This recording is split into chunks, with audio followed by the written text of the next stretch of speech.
നമസ്കാരം. ഏവർക്കും pre market റിപ്പോർട്ട്സുകളിലേക്ക് സ്വാഗതം. ഇന്ന് നവംബർ 14, 2025 വെള്ളി. അങ്ങനെ പ്രോഫിറ്റ് ബുക്കിങ്ങിനെ തുടർന്നും ബീഹാർ സ്റ്റേറ്റ് ഇലക്ഷന്റെ റിസൾട്ട് വരുന്നതിന് മുന്നോടിയായിട്ട് നിക്ഷേപകർ പുലർത്തിയ ജാഗ്രതയെ തുടർന്ന് ഫ്ലാറ്റായിട്ടാണെങ്കിലും നേരിയ നേട്ടത്തോടുകൂടി തന്നെ വീണ്ടും വ്യാപാരം അവസാനിപ്പിക്കുവാൻ ഇന്ത്യൻ മാർക്കറ്റിന് സാധിക്കുകയുണ്ടായി.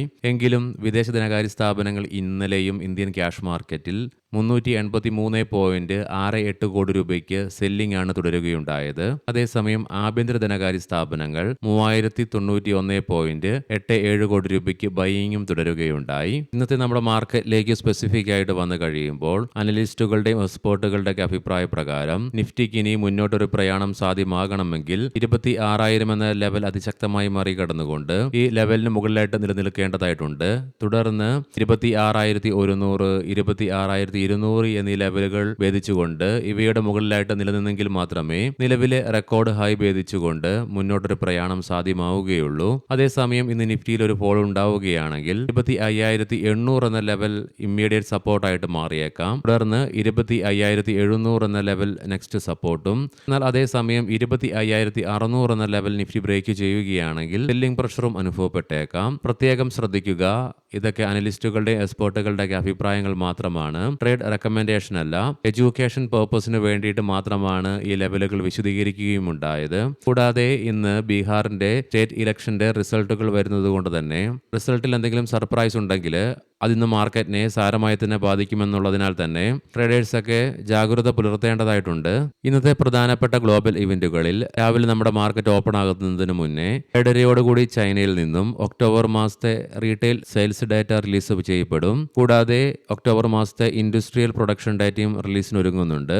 വൈകുന്നേരം 7 നമ്മുടെ മാർക്കറ്റ് അടച്ചതിന് ശേഷം US നിന്നും PPI റീറ്റെയിൽ സെയിൽസ് ഡാറ്റകളുടെ റിലീസുമുണ്ട്. ലീഡിംഗ് ആയ ADR സ്റ്റോക്സിൽ ഡോക്ടർ റെഡ്ഡീസിന് നേരിയ നേട്ടത്തോടുകൂടിയും ICICI ബാങ്കിന് 1.5% നേട്ടത്തോടുകൂടി വ്യാപാരം അവസാനിപ്പിക്കുവാൻ സാധിച്ചപ്പോൾ വിപ്രോ ADR ഫ്ലാറ്റ് ആയിട്ടും ബാക്കി എല്ലാ ADR സ്റ്റോക്സും നഷ്ടത്തോടു കൂടിയിട്ടുമാണ് വ്യാപാരം അവസാനിപ്പിക്കുകയുണ്ടായത്.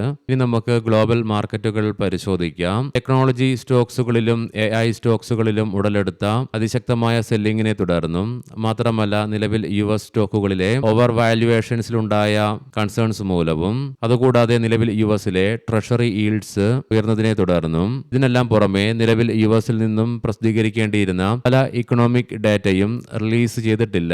ഗവൺമെന്റ് ഷട്ട് ഡൗൺ നീണ്ടുപോയതിനാൽ തന്നെ ഈ കാരണങ്ങൾ കൊണ്ടൊക്കെ ഇന്നലെ അമേരിക്കൻ മാർക്കറ്റിന് നഷ്ടത്തോടുകൂടി തന്നെ വ്യാപാരം അവസാനിപ്പിക്കേണ്ടതായിട്ട് വന്നു. തൽഫലമായി S&P 500-ന് 1.66% നഷ്ടത്തോടുകൂടി വ്യാപാരം അവസാനിപ്പിക്കേണ്ടി വന്നപ്പോൾ നാസ്ഡാക്കിന് 2% നഷ്ടവും സംഭവിക്കുകയുണ്ടായി. യൂറോപ്യൻ മാർക്കറ്റ്സിൽ UK, ജർമ്മൻ മാർക്കറ്റുകൾ 0.5% നഷ്ടത്തോടുകൂടി വ്യാപാരം അവസാനിപ്പിക്കേണ്ടി വന്നപ്പോൾ ഫ്രാൻസ് മാർക്കറ്റിന് 0.5% നേട്ടത്തോടുകൂടിയും വ്യാപാരം അവസാനിപ്പിക്കുവാൻ സാധിച്ചു. ഇന്ന് വെളുപ്പിന് 2:30 വ്യാപാരം അവസാനിപ്പിച്ച ഗിഫ്റ്റ് നിഫ്റ്റിയുടെ ഇൻഡിക്കേഷൻ പ്രകാരം സ്ലൈറ്റ്ലി ഗ്യാപ് ഡൗൺ ഓപ്പണിംഗ് ആണ് ഇന്ന് നമ്മുടെ മാർക്കറ്റിൽ എക്സ്പെക്ട് ചെയ്യുവാനായിട്ട് സാധിക്കുക.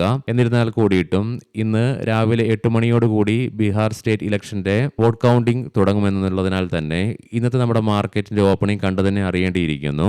ഏഷ്യൻ മാർക്കറ്റ്സിലേക്ക് വരുമ്പോൾ ജപ്പാൻ മാർക്കറ്റ് 1.7% നഷ്ടത്തോടു കൂടിയും കൊറിയൻ മാർക്കറ്റ് 2.14% നഷ്ടത്തോടു കൂടിയിട്ടുമാണ് വ്യാപാരം ആരംഭിച്ചിട്ടുള്ളത്. കൊമോഡിറ്റിയിൽ ബ്രന്റ് ക്രൂഡിന്റെയും ക്രൂഡ് ഓയിലിന്റെയും വിലയിൽ 0.5% ഉയർച്ചയാണ് നിലവിൽ അനുഭവപ്പെടുന്നത്.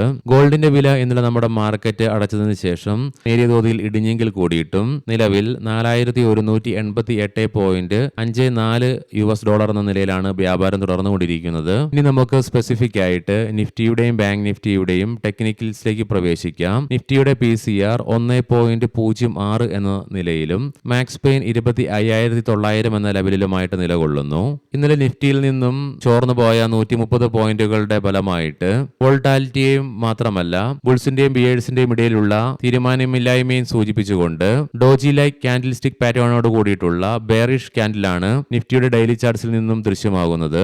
എങ്കിലും നിഫ്റ്റിക്ക് അതിന്റെ എല്ലാ കീ മൂവിംഗ് ആവറേജുകളുടെ മുകളിലായിട്ടും വ്യാപാരം അവസാനിപ്പിച്ച് നിലകൊള്ളുവാനുമായി തുടർന്ന് RSI 61.36 എന്ന ലെവലിലും എത്തിച്ചേർന്നു. വീക്കിലി ഓപ്ഷൻസ് ഡാറ്റ പ്രകാരം 26,000 എന്ന സ്ട്രൈക്കിലാണ് കോൾ സൈഡിലേക്ക് ഏറ്റവും കൂടുതൽ ഓപ്പൺ ഇൻട്രസ്റ്റ് കാണുവാൻ സാധിക്കുന്നതെങ്കിലും 26,500 എന്ന സ്ട്രൈക്കിലാണ് ഏറ്റവും കൂടുതൽ കോൾ റൈറ്റിംഗ് നിലവിൽ കാണുന്നത്. അതേസമയം 25,500 എന്ന സ്ട്രൈക്കിലാണ് പുട്ട് സൈഡിലേക്ക് ഏറ്റവും കൂടുതൽ ഓപ്പൺ ഇൻട്രസ്റ്റ് കാണുവാൻ സാധിക്കുന്നത്. അതേ സ്ട്രൈക്കിൽ തന്നെയാണ് ഏറ്റവും കൂടുതൽ പുട്ട് റൈറ്റിംഗും നിലവിൽ കാണുക. ബാങ്ക് നിഫ്റ്റിയുടെ PCR 0.94 എന്ന നിലയിലും മാക്സ് പെയിൻ 58,500 എന്ന ലെവലിലുമായിട്ട് നിലകൊള്ളുന്നു. ഇന്നലെ ബാങ്ക് നിഫ്റ്റിക്ക് ഇൻട്രാഡേ ബേസിസിൽ ഫ്രഷ് റെക്കോർഡ് ഹൈ ക്രിയേറ്റ് ചെയ്യാൻ സാധിച്ചെങ്കിൽ കൂടിയിട്ടും ഹയർ ലെവൽസിലുള്ള പ്രഷറിനെ തുടർന്ന് അത് നിലനിർത്തുവാനായില്ല. എങ്കിലും അപ്പർ ഷാഡോയോട് കൂടിയിട്ടുള്ള ബുള്ളിഷ് ക്യാൻഡിൽ തന്നെയാണ് ബാങ്ക് നിഫ്റ്റിയുടെ ഡെയിലി ചാർട്ട്സിൽ നിന്നും ദൃശ്യമാകുന്നത്.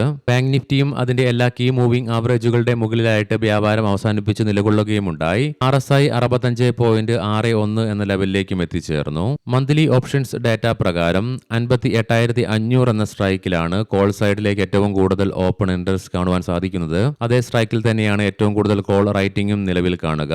അതേസമയം പുട്ട് സൈഡിലേക്കും 58,500 എന്ന സ്ട്രൈക്കിൽ തന്നെയാണ് ഏറ്റവും കൂടുതൽ ഓപ്പൺ ഇൻട്രസ്റ്റ് നിലവിൽ കാണുന്നത്. അതേ സ്ട്രൈക്കിൽ തന്നെയാണ് ഏറ്റവും കൂടുതൽ പുട്ട് റൈറ്റിംഗും നിലവിൽ കാണുവാനായിട്ട് സാധിക്കുക.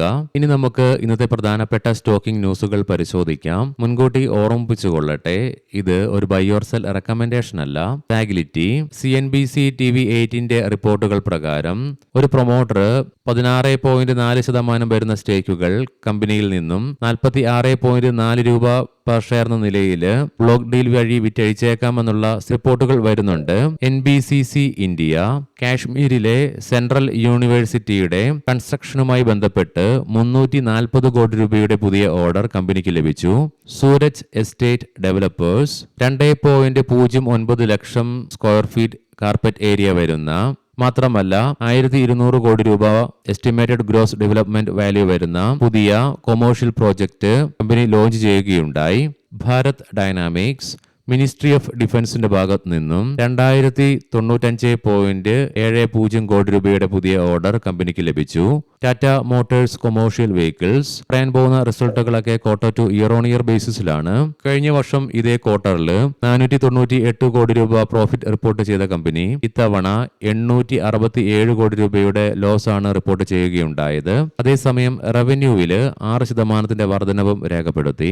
ഹീറോ മോട്ടോർ കോർപ്പ് പ്രോഫിറ്റിൽ 15.7% വർധനവ് രേഖപ്പെടുത്തിയപ്പോൾ റവന്യൂവില് 15.9% വർധനവും രേഖപ്പെടുത്തി. ഇതിനു പുറമെ ആന്ധ്രാപ്രദേശിലെ തിരുപ്പതിയില് ഗ്ലോബൽ പാർട്ട് സെന്ററിന്റെ 2.0 നിർമ്മാണവുമായി ബന്ധപ്പെട്ട് 170 കോടി രൂപയുടെ ഇൻവെസ്റ്റ്മെന്റിനായിട്ടുള്ള അനുമതി കമ്പനിയുടെ ബോർഡ് നൽകുകയുണ്ടായി.